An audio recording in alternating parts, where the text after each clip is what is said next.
എന്നും പറഞ്ഞ ഇങ്ങനെ ഇരിക്കുന്ന അല്ല എന്തെങ്കിലുമൊക്കെ മിണ്ടിയും പറഞ്ഞു. ഇയാള് വെറുതെയാണോ? അല്ല കല്യാണത്തിന് മുമ്പ് നമ്മളങ്ങനെ സംസാരിച്ചിട്ടില്ല. അതുകൊണ്ട് ഫസ്റ്റ് നൈറ്റിൽ എന്നോട് ഇങ്ങനെയൊക്കെയാണ് ചോദിക്കുന്നത്? അല്ല നമ്മളൊരു ജീവിതം തുടങ്ങുന്നത് പരസ്പരം മനസ്സിലാക്കണ്ടേ?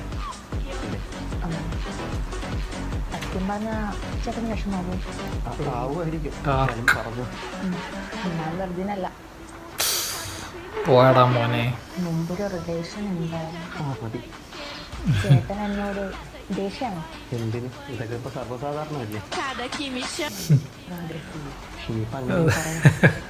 ചേട്ടൻ എങ്ങനെ? അല്ല വെറുതെയാണോ? ഞാനൊക്കെ 90s കിട്ടാണ്. പെണ്ണ് കിട്ടി എന്നെ വളരെ സത്യം. ശോ. അപ്പൊ ചേട്ടൻ ഫ്രഷാ? അതെ, ഇനി ഞാനൊരു സത്യം പറയാം.